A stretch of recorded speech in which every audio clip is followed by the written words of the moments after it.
Labadiena, turbūt matote ekraną, viskas tvarkoj, girdite gerai. Taip, aš kaip čia visą laiką noriu pasakyti labai daug, o laiko turime mažai, tai turbūt nedėlsami ir prabėgsim. Mano kolegos jau, man atrodo, viską pasakė, pristatė mus ir panašiai, tai aš labai trumpai tik tai, kad su Gintarė mes kaip kolegos jau 20 metų šitoj srity. Pradėjom tais laikais, kai Lietuvoje apskritai gyventi iš akustikos projektavimo buvo neįmanoma ir gyvenome projektuodami kino teatrus užsienyje. Šiai dienai viskas yra pasikeitę. Tik tiek, kad vėlgi Lietuvoje šiai dienai, kiek žinau, yra tik tai 2 kompanijos, kurios gyvena tik tais iš akustikos projektavimo. Ir trumpai parodysiu mūsų projektus paskutinius. Vėlgi, jie dubliuojasi su Marium, nes su juom daug dirbame. Esu gavęs pastabą, kai rodau savo projektus, visiems kyla klausimas, na tai ryškiai su kažko paprastesniu jie ir nedirba. Mačiau, klausimas buvo, ar dirbate su perdangų izoliacija. Tai, čia išduosiu paslaptį, grįžęs iš Kongresų rūmų matavimų, padedi visą savo profesionalią įrangą į kamputį, atsisėdi ir darai Alytuje butą. Tai tokia realiai yra mūsų srities, maža rinka, dėl to darbai, kaip čia, nuo iki yra. Ir judėsiu vis dėlto prie tos savo įdomiausios temos, ne apie save, o apie akustiką. Pirmiausia, tai toks, čia klausimas retorinis yra akustika. Ar akustika, kas ta akustika ir panašiai. Tai Lietuvoje akustika yra absoliučiai viskas. Kolonėlės, dažai akustiniai, vata, užuolaidos, triukšmo barjerai, garso izoliacija, klijai ir taip toliau ir taip toliau. Tai kai tu kažkam pasakai, kad darai akustiką, kaip taisyklė būna pirmiausia klausia, tai ar turi medžiagų, o antras klausimas buvo, ar gali padėti man su kolonėlėm. Tai šituo atveju nepadėsiu nei su tuo, galiu padėti tik tais sprendiniais ir idėjomis. Taip. Ir norėčiau labai čia papasakoti apie mūsų tą būseną akustikos Lietuvoje ir papasakoti, kodėl mes čia taip atsiliekam nuo ES ir taip toliau, kad įsivaizduotumėte, akustikai kaip mokslui, fizikos sričiai yra 80 metų maždaug taip. Prieš 80 metų mes pradėjome jau suprasti, o kodėl tas garsas taip veikia arba kodėl jis neveikia. Iki tol tai būdavo bandymų metodų, kažkoks tai ten dvarininkas pasistatė koncertų salytę, kažkas kitas pasižiūrėjo, o neblogas sprendimas, kažką patobulino, pavyko, nepavyko ir taip toliau ir taip toliau. Tai kasgi mums Lietuvoje čia kelia didžiausios iššūkius, tai sakykime taip, pradėkime nuo reglamentavimo. Tai yra STR 2.0107, jis įsigaliojo 2003 metais, maždaug tais metais mes pradėjome savo veiklą. Net prabėgus 21 metam jau, 21 metam, mes vis dar turim labai daug nesupratimo, net to pačio STR, net vystytojai, kurie dirba jau ne vieną ir ne 2 metus su, tarkim, gyvenamaisiais pastatais, jiem vis dar tas STR truputėlį tokia naujiena tampa ir mūsų STR jau laikas pralenkė mūsų STR, jis buvo darytas tais laikais, kai langai buvo mažiukai, o sienos didelės. Tai viskas juda į priekį, ačiū Dievui mes tą STR turim, nes be jo tai mes būtume turbūt dar ilgiau klaidžioje ir rūke buvę. Kita vertus, rinka buvo visiškai neparuošta ir nepasiruošusi šitam reikalavimui. Ir skaitau, kad jinai vis dar yra nepasiruošusi.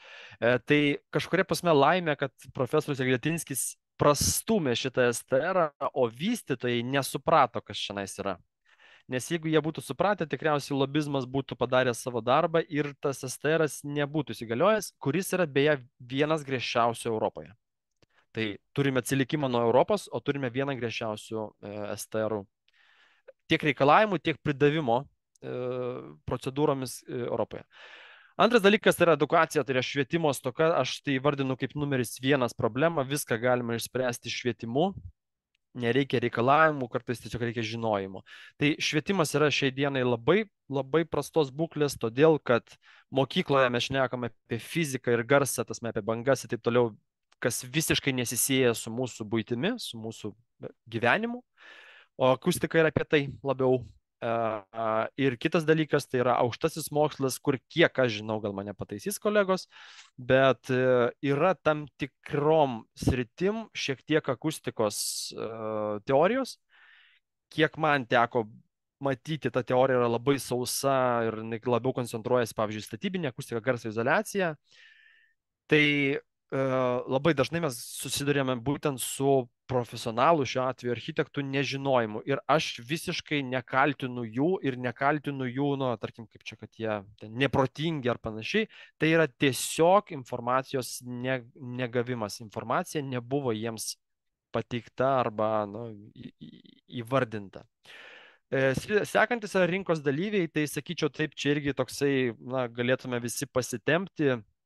Turbūt labai nedidelė dalis rinkos, tai vad galbūt išskirčiau Knaufas, kuris dar skaitys savo pranešimą, Sangobeino grupė, kurie dirba šitoj srity ir šiek tiek šviečia visuomenę apie tai, kas yra akustika ir garso izoliacija.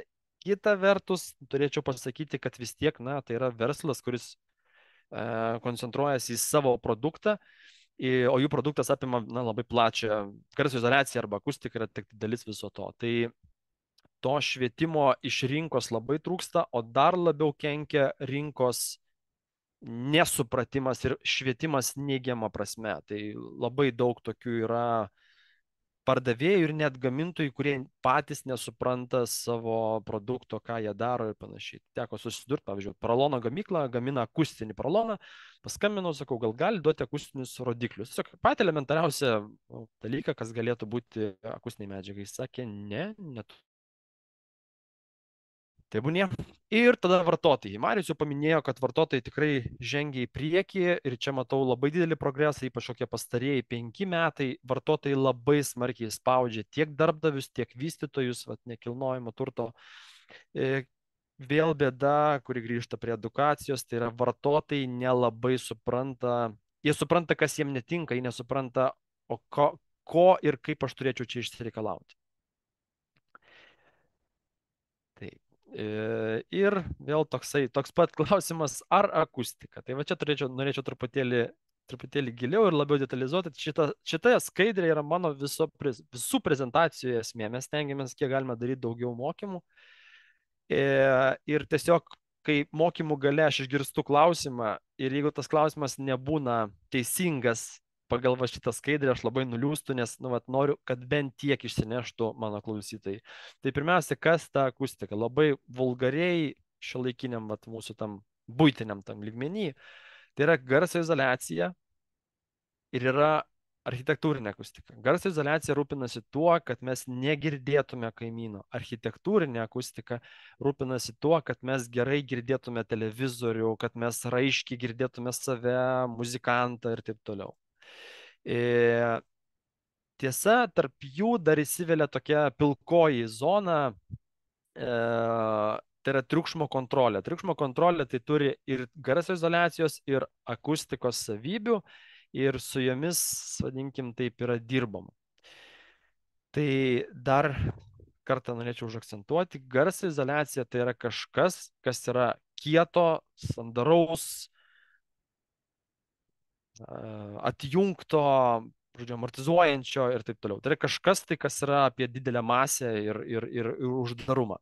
Tuo tarpu akustika, kaip taisyklė, dažniausiai tai yra apie interjerą, tai yra apie lengvumą, tai yra apie minkštas, skylėtas medžiagas ir taip toliau. Tai yra tai dažniausiai, ką mes matom. Garso izoliacijos mes nematom, akustiką mes dažniausiai matome. Tai akustika labiau myli interjeras, garso izoliacija labiau myli, bijau pasakyti, bet inžinieriai. Kur yra bėda, akustika dažniausiai yra kur kas lengviau pataisyti negu garso izoliacija. Jeigu viskas yra įrengta, garso izoliaciją taisyti yra labai sudėtinga. Tai yra brangu tiek erdvė, tiek pinigais, tiek ir kartais net ir estetika. Taip. Ir akustinis komfortas. kas mes čia vis šnekam apie tai, ir Marius, ir Simonas minėjo apie garsus, apie garsumą ir taip toliau. Taip, tai yra dalis viso to. Ir decibelas toks yra labai nedėkingas dydis, jisai pasako, bet to pačiu nieko nepasako, ne veltui jis ir nėra apie akustiką. Decibelas yra tiesiog santykio logaritminis dydis, metras yra atstumas, o decibelas yra niekas, jeigu taip grubiai. Tai kas čia pas mus tam akustiniam komforte yra svarbiausia? Tai kontroliuojamas triukšmas, tai yra triukšmas, kurį mes galime kontroliuoti kaip vartotojai. Tai pavyzdžiui yra dažniausiai tai yra švok, vėdinimo įranga, šaldymo įranga ir panašiai. Iš dalies čia yra ir tas mūsų visas vidus. Tai yra orgtechnika, printeriai, skaneriai, telefonai ir darbuotojai. Tai yra kontroliuojamas triukšmas, kurį mes tam tikrom priemonėm galim kontroliuoti ir turim kontroliuoti. Paaiškinsiu kodėl. Todėl, kad siekis turėti labai labai tylę erdvę yra vienas dalykas utopinis, kitas dalykas yra nerekomenduojamas. Kodėl? Todėl mes turime, nežinau, banko patalpą, kur ateina žmonės, sėdi laukiamajame ir prieina prie kasos apšnekėti, pasakyti savo PIN kodą ir taip toliau ir taip toliau. Ko mes norėtume? Mes norėtume, kad kiti žmonės sėdėdami negirdėtų ir nesuprastų, tiksliau girdėti gali, turi nesuprasti, ką sako meeting room'e žmogus atsisėdęs arba vat banko priimamajam klientas. Tai triukšmas, kontroliuojamas triukšmas yra gerai, nes jis leidžia maskuoti.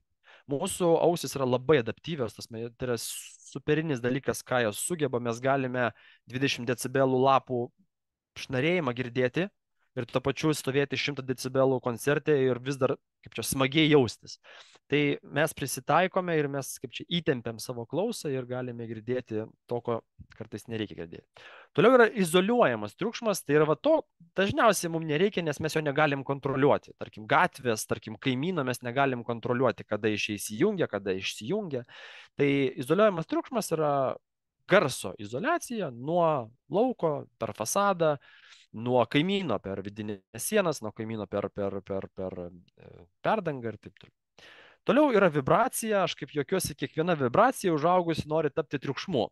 Tai vibracijos yra visur aplinkui mus, klausimas tik tiek, kiek jos patenka iki mūsų, kiekios ir ar vibracija sutinka tokią aplinką, kur jinai gali tapti triukšmu. Pavyzdys, kino teatras Vilniaus Outlete, pavyzdžiui, kino teatras virš prekybos patalpų, kino teatro nesigirdi, bet vibracijos, jos, kaip sakiau, visą laiką yra ir esant tyliai aplinkai, kai nedirba prekybos centras, yra pakabintos metalinės lubos. Jos dreba dėl vibracijų ir sukelia triukšmą jau pas mus patalpoje. Žodžiu, garso izoliacija lyg ir gera, bet dėl vibracijų jinai ir netinkamos aplinkos, jinai vėl išryškėja. Toliau patalpų akustinė aplinka. Pačia yra labiau apie tai, kaip tą garsą viduje jau galbūt kontroliuojama, bet ir nekontroliuojama, kaip mes jį galim valdyti. Mes galbūt norim pastiprinti koncertų salėje, galbūt norim nukreipti konferencijų patalpoje didelėje, galbūt norime truputėlį absorbuoti, tai yra suspausti, sumažinti open plan office. Tai va šitie 4 pagrindiniai dalykai yra tai, kas apibrėžia tą akustinį komfortą.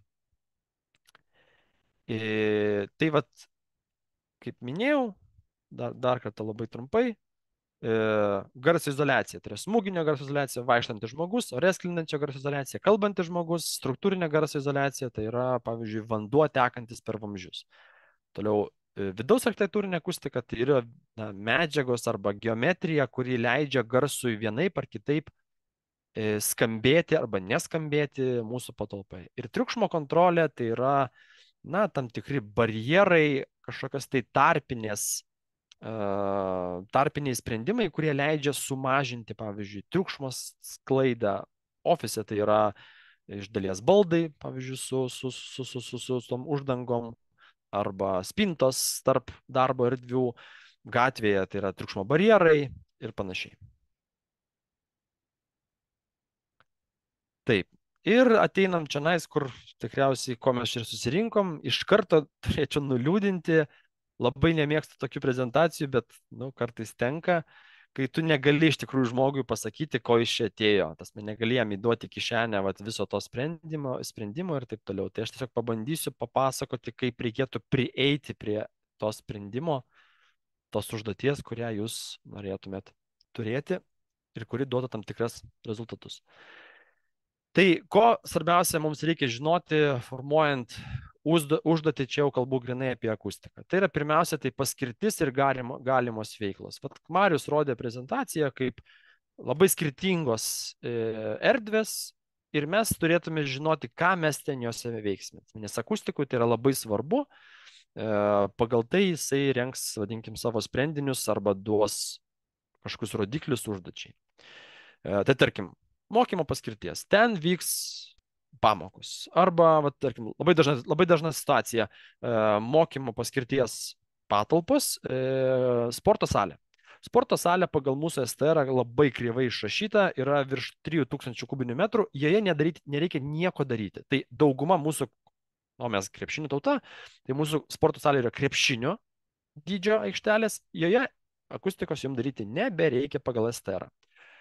Nu, tvarkoj, čia problema yra tų 5 sportuojančių ir vieno vargšo mokytojo, bet kaip taisyklė tose salėse vyksta kas? Ogi naujametiniai vakarėliai, koncertukai, kažkokios tai dar kultūrinės veiklos. Ir va tą dalyką žinodamas, tu tą erdvę projektuotum visai kitaip ir iš jos reikalautum visai kitokių rezultatų. Rezultatų rodikliai. Čia kalbu jau labiau apie fiziką, apie matematiką, tai yra apie skaičius. Parodysiu kitoj skaidriai, kodėl tai svarbu, bet esmė tame, kad jeigu mes jau duodame užduotį, jinai turėtų būti kažkokiais tai arba labai aiškiai aprašyta, bet labiau pageidautina skaičiais įvardinta. Kad, na, niekam ten nekiltų jokių filosofinių minčių, vėl ta pati mokykla. Esu matęs ne vieną projektą, kur mokymosi klasė yra pavadinama žaidimo erdvė. Ir kai tu ją pavadini žaidimo erdvė, akustikos joje daryti nebereikia. Tai jeigu ten būtų įrašytas skaičius, kiek ten turi būti tos akustikos, niekas negalėtų kažkaip tai ten manipuliuoti arba interpretuoti tų dalykų. Toliau apimtis ir prioritetai. Čia labai svarbus momentas, kurį visą laiką yra pamirštama, yra, na, pas mus legenda jau Lietuvoje C garso klasė. Kokį pastatą bedarysim, jis bus C garso klasės. Na, gal nereikia mums visam pastatui C garso klasės, juo labiau, kad daugeliu pastatų tas net nėra taikoma. Galbūt mums yra svarbios tik tam tikros erdvės ir jas reikia identifikuoti. Man nereikia tualetė, o beje turim projektų, kur tualetė labai svarbu garso izoliacija klientui buvo. Tai aiškiai identifikuoti, kas mums yra svarbiausia ir kur mums yra svarbiausia, kad, na, nepaskesti toj dideliai visumoje. Nu, kaip pavyzdys, vėl Klaipėdos muzikinis teatras, mes labai daug turėjom darbo su tom didžiosiam salėm, bet šalia parašyta užduotis buvo ir visom kitom. Tai salės užėmė turbūt kokių 10% kvadratinių metrų su tuo, ko mes iš tikrųjų turėjome dirbti. Tai viskas tvarkoja, jeigu už tai yra už ką, kas sumokės už tai, jeigu ne, tai turėtų būti vis dėlto identifikuota. Man svarbiau yra koncertų salė, visą kitą paliekam, na, kažkaip tai minimaliai. Keitimas eigoje. Užduoties keitimas eigoje yra, vat, turbūt Marius man neleis sumeluoti, tai yra vienas svarbiausių dalykų. Kai mes atsisėdome prieš 4 metus prieš pradedant statyti arba net projektuoti pastatą, mes galbūt dar ne viską žinojom arba pastatas gerokai pasikeitė nuo PP stadijos. Tai keitimas eigoje turėtų būti visiškai standartinis veiksmas. Akustikas arba projektuotojas įrodo jums, kad va taip ir taip yra nelogiška arba negalima pasiekti, arba tai yra net per maži reikalavimai ir jūs atsižvelgęs jo pateiktą informaciją, taip sakant, blaiviai įsivertinate ir padarote užduoties keitimus. Rezultatų vertinimas ir komunikacija. Na, rezultatų vertinimas dažniausiai paskęsta, visi būna jau pavargę ir taip toliau. Aš kalbu apie tai, kad kai jau viskas yra padaryta, vis dėlto padaryti, na, ar tyrimus, ar kažkokią tai tasme apžvalgą, ką mes ten gavome. Ar mes pasiekėme to, ko mes siekiame? Jeigu nepasiekėme, kodėl? Ypač jeigu jūs esate vystytojas, tai kodėl mes to nepasiekėme? Ne dėl to, kad nuskalpuoti ten kokį rangovą arba projektuoti, o dėl to, kad žinoti, ką man daryti arba nedaryti kitą kartą. Ir komunikacija. Komunikacija čia aš labiau kalbu apie bendravimo, šiuo atveju turto vystytojai gyvenamojo būsto. Komunikacija su savo klientais, ką jis ten gali gauti, ko jis ten gali tikėtis ir taip toliau. Labai dažnas atvejis, skambina klientas, sako, pas mane A++ klasės būtas ir aš girdžiu kaimyną. Kas per velnės? Na, akivaizdu, kad komunikacijos ten buvo mažokai, nes A++ neegzistuoja tokia klasė, tai tikriausiai jis turi energetinę klasę, bet pirkdamas A++ jis tikisi, kad čia bus kaip Mercedesas, viskas bus aukščiausiam lygyje. Ir lygiai taip pat komunikacija, pavyzdžiui, na, yra tokių projektų, kurie sprendžiasi bėdas, pavyzdžiui, šitie sporto klubai arba naktiniai klubai, barai ir taip toliau. Tai mes visą laiką skatiname, taip mes jums parengsim sprendinius, kurie jums padės tą dalyką išsispręsti, bet eikit ir komunikuokit su tai žmonėm, kurie skundžiasi. Papasakokite, parodykite, ką jūs darysite, ką jūs tikitės gauti, ką jisai galbūt gaus ir taip toliau, nes nėra absoliučios garso izoliacijos.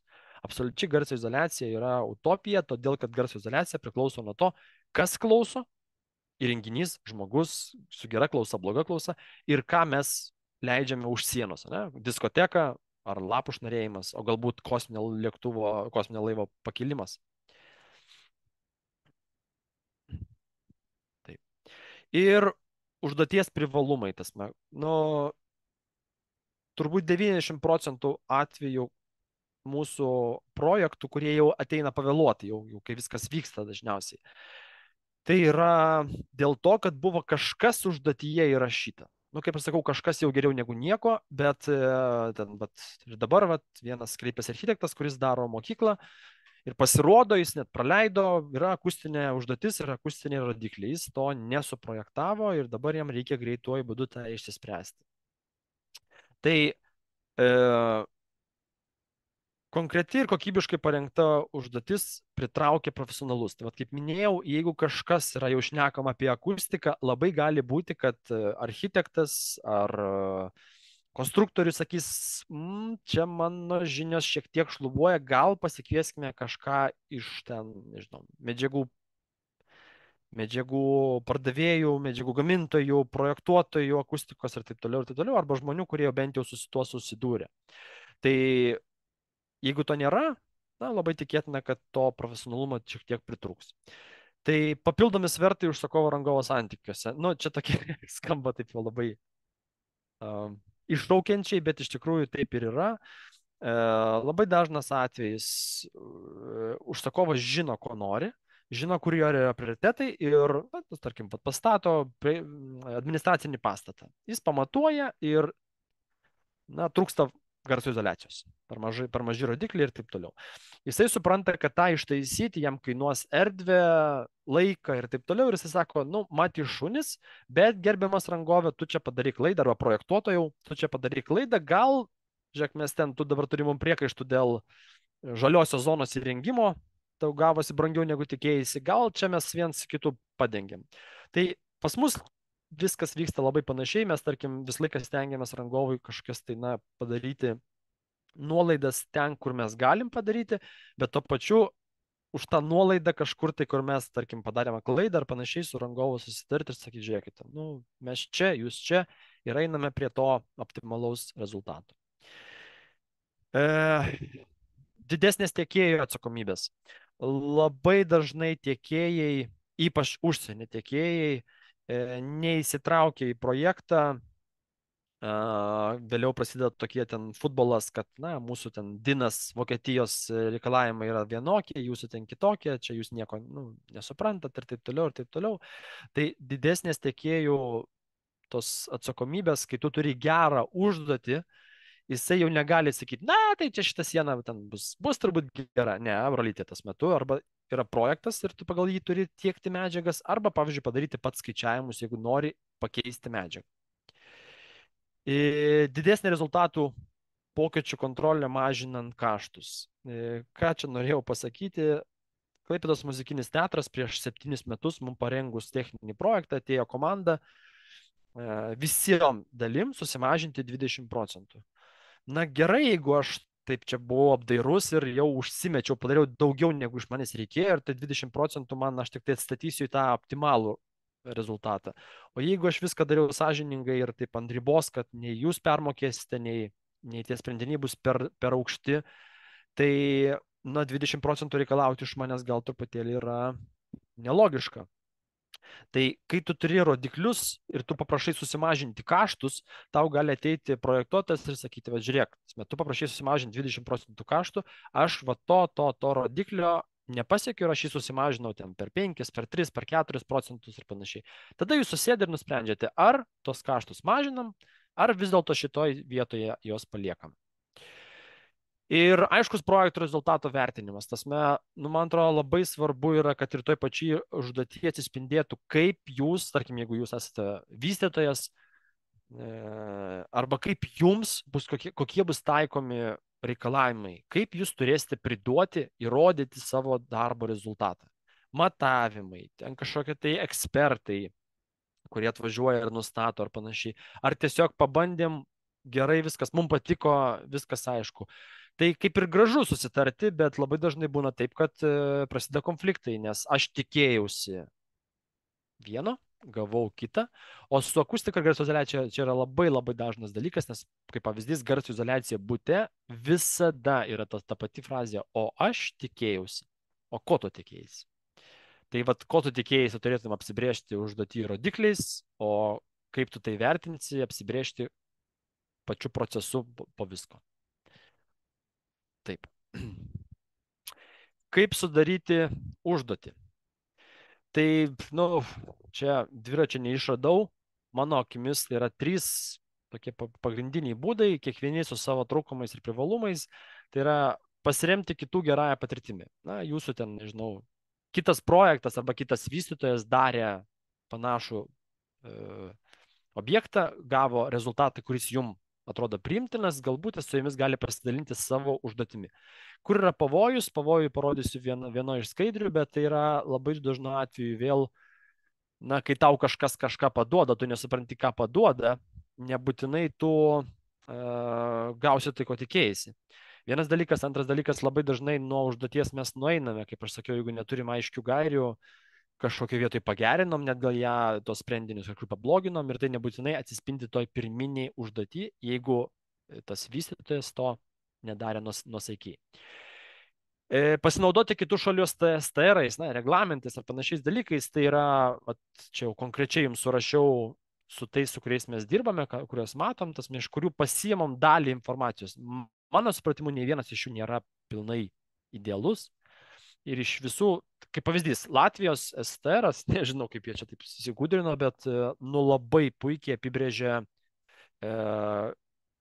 tokių, na, vadinkim, kultūros ar panašių paskirčių užduotį, o Lietuva to neturi absoliučiai niekiek. Tai vat, nu, tarkim, Latvijos visą laiką rekomenduoja STR kaip kultūros paskirties klubams, teatrams, koncertų salėm ir panašiai, bent pradinė. Ir brimai, velai, lydai, fitvelai ir panašiai kiti darniai standartai, kur yra pavojus, kaip ir minėjau prieš tai, pavyzdžiui, brimas, jeigu jūs kaip užsakovas nenusprendžiate priskirti tam tikrų reikšmių arba reikalavimų, kurie sukels jums papildomų šiaip, na, čia pavojų, tai jūs to ir negausite. Brime negausite garso izoliacijos, jeigu jūs pats to nenusprendėte. Jūs galite apsispręsti tą daryti. Ir dažniausiai taip ir būna. Dažniausiai tas yra pametama. Ir kreiptis į akustikus. Akustikus pažymėjau kabutėse dėl to, kad Lietuvoje akustikų nėra. Ir ten jūs darė Simonas, nu, tikrai labai gražią padarė prezentaciją ir tos apklausą. Tai mačiau, kad ekspertų nėra. Formaliai aš savęs prie ekspertų net negaliu priskirti. Todėl, kad Lietuvoje nėra jokių mokslų, nėra jokių kažkokių ten sertifikavimų ir taip toliau, kad jūs galėtumėt vadintis akustikais. Tai kreiptis į akustikus, tai nebūtinai reiškia kreiptis į projektuotoją. Tai galbūt, na, kreiptis į žmonės, kurie bent supranta akustikos reikšmės dalykus ir jie jums gali kažkiek tai padėti, kažkiek palydėti jūs ir taip toliau. Taip. Čia pateiksiu užduoties pavyzdį vienam iš mūsų projektų. Aš tiesiog, čia yra tik tais turbūt trečdalis visos užduoties. Ir ką aš norėjau parodyti? Aš norėjau parodyti, kad mes visi, aišku, labai norėtume, kokį nors įrašome 2 skaičiukus per visą užduotį, nes taip lengviau ir viską išsprendžiame. Dėja, taip nėra. Pavyzdys. Mes sakome, kad mūsų STRas taip sako, kad izoliacija nuo, tarkim, tarp buto ir koridoriaus turi būti tiek ir tiek decibelų. O ką jeigu aš tam koridoriui padariau, pavyzdžiui, administraciniam pastate, padariau vitrinas? Nu, nes aš noriu, kad šviesa sklistų per visą pastatą. Kas, jeigu aš ten padariau duris? Kas aš, jeigu tenais padariau langą? Ir taip toliau, ir taip toliau. Ir viso to dažniausiai to užduotį nėra. Ir tas vienas skaičiukas, kuris gali būti taikomas sienai, na, niekaip negali būti taikomas ir sienai su langu. Tai va čia yra, tarkim, pavyzdys, triukšmo lygio reikalavimai, ką daug šnekėjo ir Marius apie tai, tai yra didelė dedamoji, koks vidaus foninis triukšmas. Pabrėšiu, foninis triukšmas tai yra nuo to, ko mes negalime kontroliuoti. Tai yra, kaip izoliuojame nuo išorės, nuo fasado, kaip izoliuojame nuo vidaus ir taip toliau. Tai yra, įėjame į patalpą, niekas nedirba, ventiliacija nedirba, kaip ten tylu turi būti. Kaip garsu tenais bus, čia yra jūsų atsakomybė kaip vartotojų, ką tenais įleisite. 100 vaikų ar vieną dokumentų naikinimo įrenginį. Toliau. Aidėjimo trukmė. Visada įrašome pastabą, kad aidėjimo trukmė turėtų būti konkretizuojama jau proceso metu, todėl kad aidėjimas priklauso nuo paskirties ir nuo tūrio. Kuo didesnis tūris, tuo didesnis aidėjimas gali būti. Ir garso izoliacija, kaip ir minėjau, tasme išskaidoma kiek galima plačiau, tai yra kas bus, jeigu bus stiklo pertvara, kas bus, jeigu be stiklo pertvaras ir taip toliau.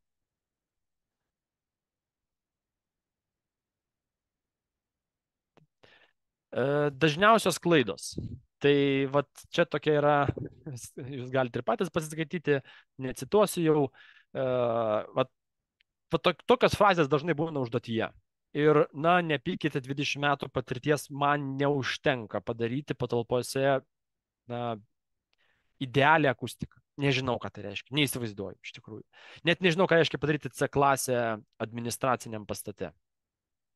Tai gražūs lozungai, kurie nieko neduoda. Tai, na, kartais gal geriau net nedaryti tokios užduoties. Kita vertus, vėlgi, bent toksai rašymas galbūt pritraukia profesionalą.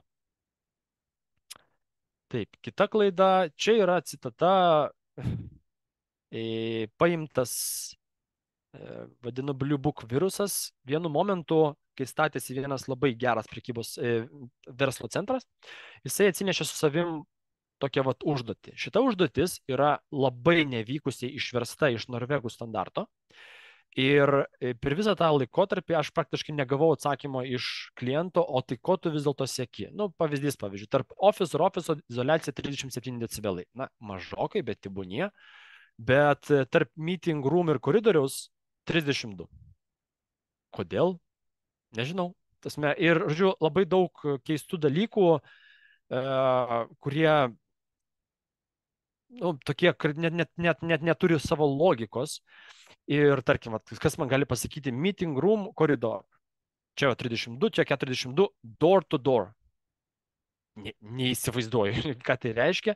Ir tai vat paimtas nepilnas Norvegijos standartas, jis išverstas labai ydingai ir tai pateikta kaip užduotis. Šitas Blue Bookas, kurį tai vadino jį, nuėjo dar per 3 pastatus. Na, vėl aišku, kita vertus geriau taip negu niekaip, gal pritrauks profesionalus. Ir visiškai išgyvenimo pavyzdys, čia yra garso izoliacijos rodiklis RV ir tas mažiukas vilniukas, ta kabutė virš RV reiškia tarp dangaus ir žemės. Su kabutė tai yra kas yra natūroje, tai mūsų STRas prašo, kas bus natūroje. Man neįdomu, ką tu ten dėsi, kokias sienas, kokius langus, man svarbu, kas bus natūroje. Be kabutės yra arba laboratorijai matuota, arba skaičiuota, nevertinant aplinkos. Tiesiog viena siena kosmose, per didelė siena, be jungčių, be nieko. Tai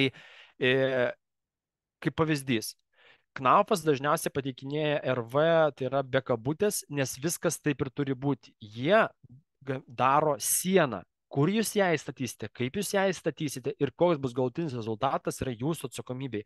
Knaufas negali žinoti, ką jūs toj sienų išgręšite, kokią skylę ventiliacijos vamzdžiui. Ir taip toliau. Tai tos RV be kabutės vertės visada yra aukštesnės negu su kabute. Natūra visą laiką mažina rezultatą. Visada. Ir tai susiję tiek su statybiniu broku, tiek su apilankiniu garsu. Tai yra per jungtis, kas einama, per skylės, per elektrą, per ventiliaciją ir taip toliau. Taip. Na ir čia tokį parašiau paruoštuką, iš karto atsiprašau, jeigu vis dėlto yra užsislėpusių profesionalų, ekspertų šitam pristatyme, nes jis, na, mano šita paruoštukas labai smarkiai subuitintas, labai smarkiai, taip sakant, supaprastintas, tai va tiesiog norėjau, kad identifikuoti greitai ir aiškiai triukšmo lygis, kaip triukšminga patalpose. Kokiais matavimo vienetais žymima, jau yra daugiau gerokai, bet čia tokie pagrindiniai Lietuvoje ir kokie matavimo vienetai. Tai tiesiog, jeigu tai bendrai paėmus, kuo mažesnis triukšmas iš principo, tuo geriau. Na, minėjau prieš tai, kad yra maskavimo dalykas, tai yra, bet čia tokie yra, nu, smulkmenos. Ore sklindančio garso izoliacija. Aš šneku, kaimynas mane girdi mano kalbą, tai yra rodiklis, kuris turi būti tas skaičius decibelais, kuo didesnis, tuo daugiau ta siena nuims triukšmo į jūsų patalpas. Smūgio garso izoliacija.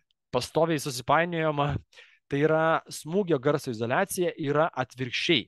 Kuo mažesnis decibelų skaičius, tuo didesnis efektas. Kitaip tariant, jūs tepsenote savo pas kaimyną viršuje, pas jūs apačioje bute yra tyliau. Žodžiu, kuo mažiau, tai yra ne apie konstrukciją, o apie tai, kas jaučiasi patalpoje.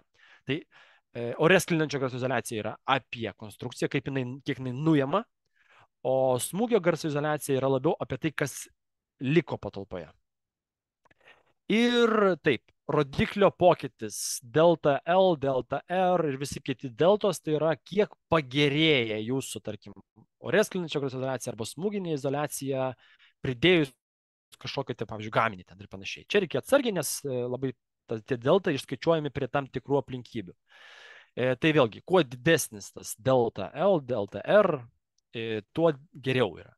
Aidėjimą, architektūrinė akustika. Čia labai suvulgarinau, nes aidėjimas yra tik tais, Marius minėjo, vienas iš 30 parametrų, bet bendroju atveju jums užtektų to. Iš principo paėmus, kuo mažiau aidėjimo, tuo geriau jums. Per mažai aidėjimo irgi yra negerai, tai kad įsivaizduotumėt, kitoj skaidrį parodysiu maždaug rėžius. Ir garso sugertis, tai yra medžiagos gebėjimas sugerti garsą. Tai nėra garso izoliacija. Tai nėra, kad garsas įėjo į tą medžiagą ir jisai dingo. Čia yra akustikos rodiklis, kuris pasako, kiek garsas santykiai įeinančio garso, atsispindėjusio, grįžusio ir taip toliau ir taip toliau. Tai yra labiau kaip jis dorojasi viduje patalpos. Tai garso sugeriklių naudojimas garso izoliacijai iš lauko efekto duoda labai nedaug. Taip. Ir vėlgi supaprastinta atmintinė kita, tiesiog parodžiau jums maždaug rėžius. Triukšmo lygis 35 yra toks jau pakankamai tylu, na, koncertų salėse dar tyliau, bet čia vėl bendroju atveju. 85 jau labai triukšminga. 85 tai yra maksimalus leistinas triukšmo lygis ekspozicijos Lietuvoje pagal higienos normas.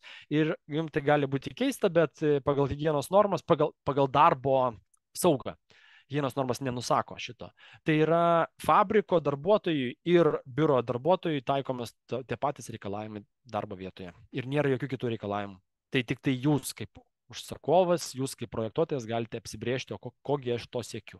Tai brimas, ledas, velas ir panašus dalykai tą gali labai smarkiai jums padėti. Ore sklindančio garso izoliacija 25 decibelai aš vadinu, nuo čia jau galim kažką šnekėti. Iki 25 decibelų tai yra beveik niekas. Na, kad įsivaizduotume, duris be slenkščio yra 25 decibelai ir mažiau. 80 decibelų šiaip yra skaitoma jau riba, kur, na, įprastų atveju pasiekti daugiau yra beveik neįmanoma. Bet čia aš kalbu apie tokį būtinį. Smūginė garso izoliacija, vėlgi 40 decibelų jau yra pakankamai gerai, dar mažiau yra, bet retai. 80 decibelų yra blogai. 80 decibelų yra praktiškai perdanga be jokios garso izoliacijos ant jos, 40 decibelų jau su gera smūginė garso izoliacija. Rodiklio pokyčius, na, kaip pavyzdys, tas būna po laminatų pasidėti paklotas, duoda 3 decibelus pagerėjimo smūginį izoliacijai, kartais galim gauti 25 decibelus. Daugiau jau jums turėtų kilti klausimų. Ir taip, aidėjimo trukmė. 0,4 sekundės tai yra mažiukas pasitarimo kambarys, 0,2 sekundės, 0,17 sekundės yra garso įrašų studija, 2 sekundės yra koncertų salė arba plaukimo baseinas, arba 1,5 sekundės sporto salė. 5 sekundės bažnyčia, kuri nori, kad Dievo dangus kad Dievo žodis eitų į dangų, nesvarbu, kad niekas nesupranta. Ir garso sugertis, vėlgi 0, tai yra medžiaga, kuri nesugeria garso, visiškai pilnai atspindi garsą, palieka jį patalpoje, vadinkim taip labiau. Ir vienetas arba A klasė, tai yra pilnai garsą sugerinti medžiaga, vėl pabrėšiu, čia ne izoliuojanti, o sugerinti. Taip, ir panašu, kad aš baigiau. Norėjau, kad jūs neužsivėlintumėt. Tai iš manęs kol kas tiek. Tikiuosi, kad bus klausimų ir galėsiu kažkuo tai padėti. Ačiū.